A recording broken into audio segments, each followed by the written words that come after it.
Welcome back to Jackson Squared. Today we're going to look at simplifying fractions using GCF, which stands for greatest common factor. The way I like to find the greatest common factor is by a process called prime factorization. Your teacher may have taught you how to find the greatest common factor by listing out your factors. That's a great way to find them as well. However, I know the facts and I know reality. A lot of you don't know all of your multiplication facts. With prime factorization, all you need to know is one pair of factors and you can break your number down. So this is the method that I prefer, and I hope that you will also like it to find your greatest common factor. So let's talk about what prime factorization is. First of all, prime factorization is breaking a number down to only its primes. Okay, so you take a number like 52 and you break it down to only prime numbers. What are prime numbers? Prime numbers are numbers that have only two factors, one in itself. So when we think about numbers that are prime, like 2, 3, 5, 7, 11, or 13, they can only be multiplied by 1 times itself. 1 times 2 is 2. 1 times 11 is 11. There is no other number in the world that I can multiply and get a product of 11 besides 1 times 11, or 1 times 2 to get 2, or 1 times 3 to get 3. Sometimes kids like to say, oh, they're odd numbers, but that's not true because it's 2 odd. No, 2 is not an odd number. So it is not just odd numbers because 9 is odd, but it's not a prime number. So please do not say that. And if you are not listening and that's all you heard, please make sure you know that I said it is not only prime numbers. Okay? Odd numbers, sorry. Prime numbers have only two factors, one and itself. So I listed the first few prime numbers for you, 2, 3, 5, 7, 11, 13. And there are more, but these are the ones that will get you through, I think, most of these factor trees, okay? Composite numbers are numbers that have more than two factors. That means you can multiply more than one in itself to get the product. Well, let me back up because I just jumped right in talking about factors and you may not know what a factor is. A factor is when you multiply two numbers to get a product. So factors of 2 are 1 and 2. Factors of 9 are 1 times 9, that's a pair, and 3 times 3, that's a pair of factors. Factors travel in pairs, like socks and shoes and earrings, and I have on a pair of watches right now. That means you have two in a pair of socks, a pair of shoes, a pair of earrings. You have a pair of gloves. Is there anything else that you can think of that comes in a pair? Okay, so anytime I ask for factors, you should always give me two numbers that you can multiply to get that product. So if I said, give me a pair of factors, and I always say, give me a pair of factors, so I'm prompting you that you should be giving me two numbers. Give me a pair of factors for 15.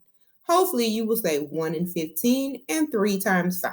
Those are two pairs of factors, 1 and 15 and 3 and 5. You should always give me the two numbers that can be multiplied to get the product.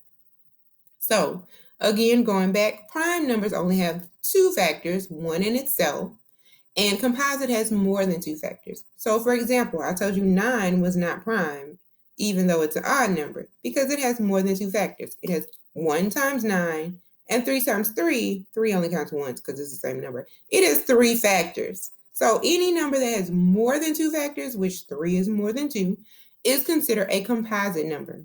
So anytime you see a composite number, you want to break it down to prime numbers only. The way we get our prime factorization is by creating a factor tree, which kids really enjoy. And I like creating factor trees, and I'm going to show you how to do that today. And from your factor tree, you use everything in a circle, which is prime numbers, to get the prime factorization.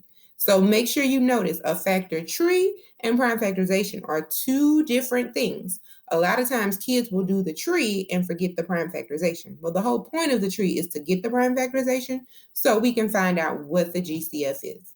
So in the beginning, this may seem a little bit weird and a little bit awkward, but with lots of practice, you're going to come to love prime factorization and doing the factor trees. Things we need to note about prime factorization. 1 and 0 are neither prime or composite. Why? Because 1